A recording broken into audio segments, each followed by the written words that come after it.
Bismillahirrahmanirrahim. Thank you, IDSA, for inviting me to this conference.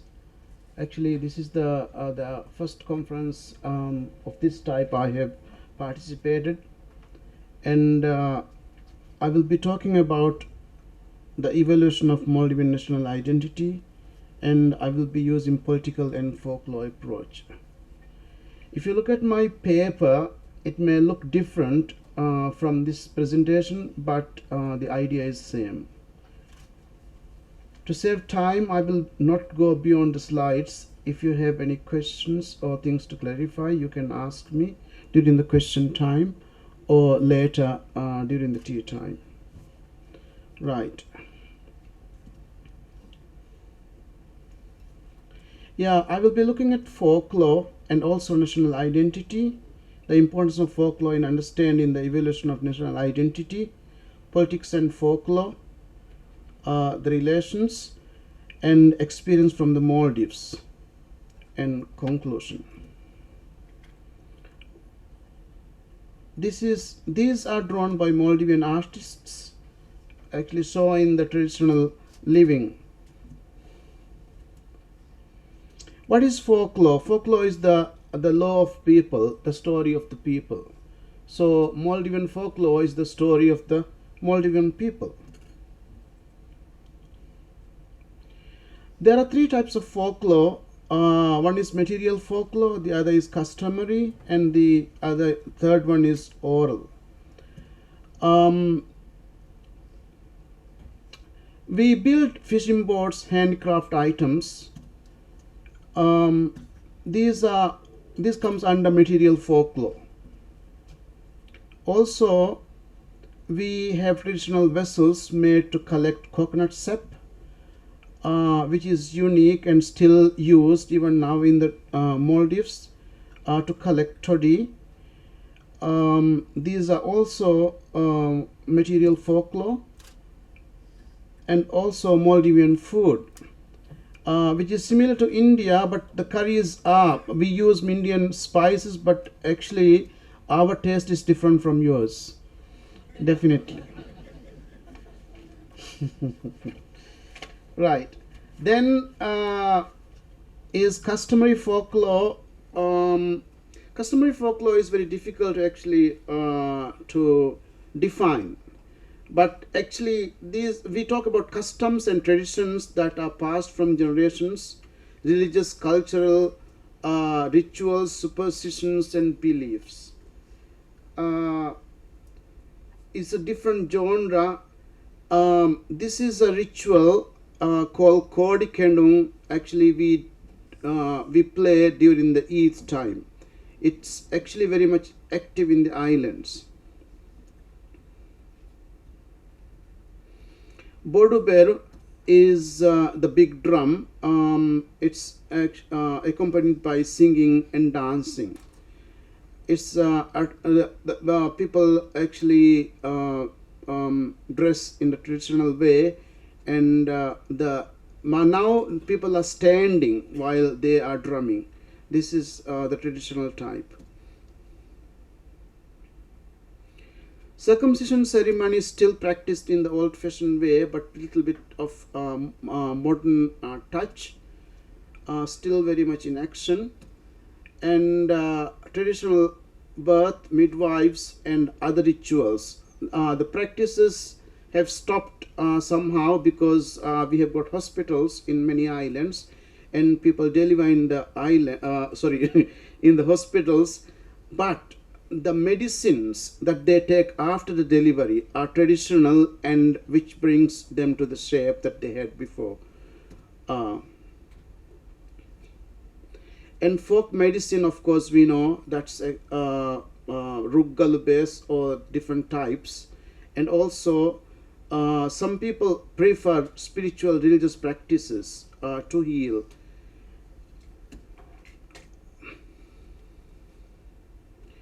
Oral folklore is the main type, really. Oral folklore includes many types like legends, tales, myths, and proverbs, sayings, yells, and poetry as well.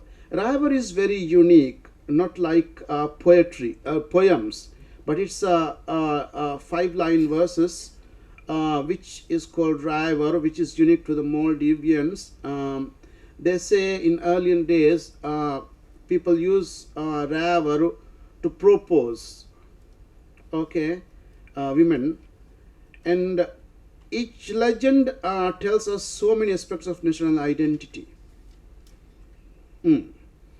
Maldivian literature. There are so many oral literature and literary literature as well. We have our own language as well as our written script. What is identity? An identity refers to simply a social category, a set of persons marked by a label and distinguished by rules deciding membership and characteristics, features, or attributes. Then comes the national identity. According to Bloom, I actually quote Bloom, in which a mass of people have made the same identification with national symbols, have the internalized symbols of the nation so that they may act as one's psychological group when there is a threat to or the possibility of enhancement of those symbols of national identity.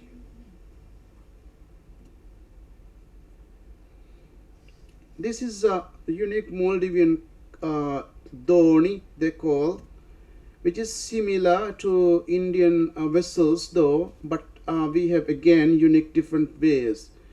Okay, some examples. Folklore in its relation to the evolution of Maldivian identity. Some examples are material folklore such as building of boats, traditional fishing boats, presents the unique craftsmanship of the Maldivians. Um,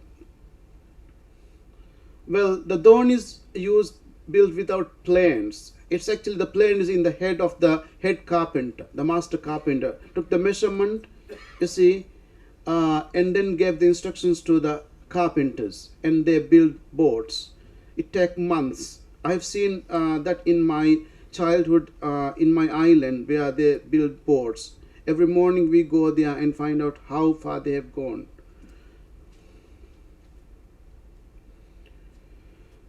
Customary folklore such as superstitions and black-white magic tells many tales about nationality. The belief that reciting and chanting certain verses near the mother at the delivery for an easier birth, and giving them water after reading and blowing on it, such as is a practice still. These are some photos of the and. Oral folklore such as Handi portrays. Handi is a story. We read to children, but it has. If you look at the deeper meaning, it tells something else. In a literal sense, gender specifications and stereotyping are there. What women are supposed to do is cook, and what men are supposed to do is fishing and taking care of women, which greatly eliminates the viewpoint of even today's Maldivian society. Right. Okay. Women grind in the spices. Man is cutting the fish. Politics and folklore. Political science theory asserts that political choice and decisions are closely related to the ideas and practices held by the society.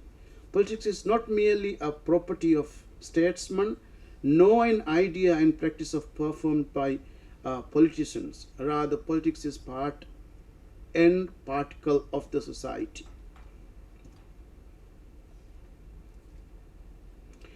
This is tender coconuts. You may have seen these. In political news of 6th September 2013, The Guardian, the England paper, wrote an account. It's regarding the coconut detained by the Maldivian police on suspicion of vote rigging in a key presidential election. The coconut they found, young coconut, actually Quranic verses were written on it.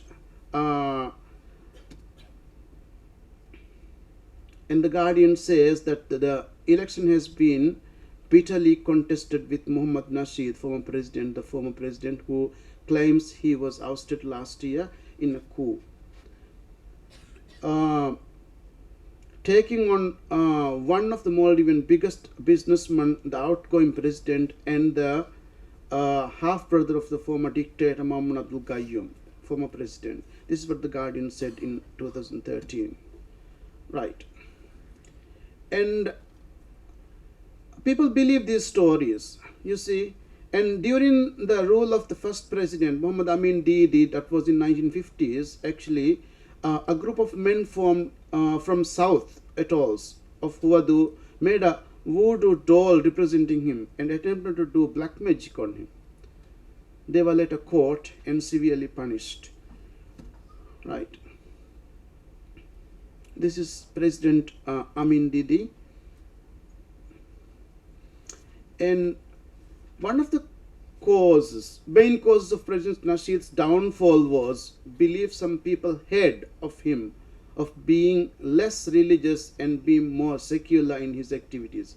Some of these were deliberately planted in the mind of the people by the oppositions. According to the customary folklore, if a leader is alleged to be too detached from the religion, the country may face calamities. Since the religious beliefs come under customary folklore, this idea directly coincides with it. President Nasheed. And during the President Mahmoud's rule, his brother-in-law was accused of performing black magic on him. No, he didn't do that, but he actually hired a woman to do that. But later, he was pardoned. This is yet again another example of superstitious beliefs linked to the political system of the country.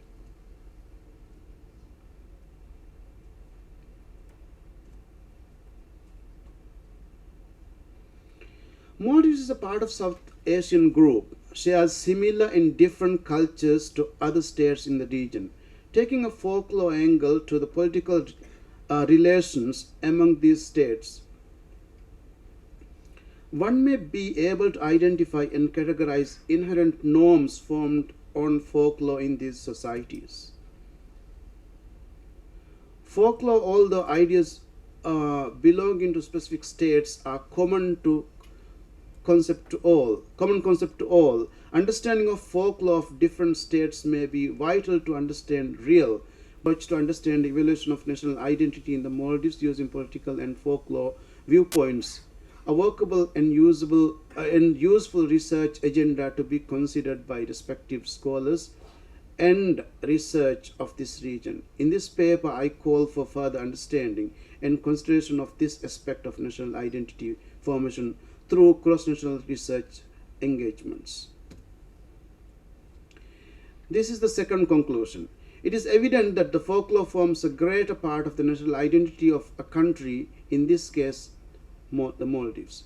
Folklore and belief systems may affect the political activities and ideologies of the particular country. And also, folklore and politics are connected and are a crucial factor in forming the Maldivian national psyche and hence identity. Thank you. Thank you, Dr. Ali.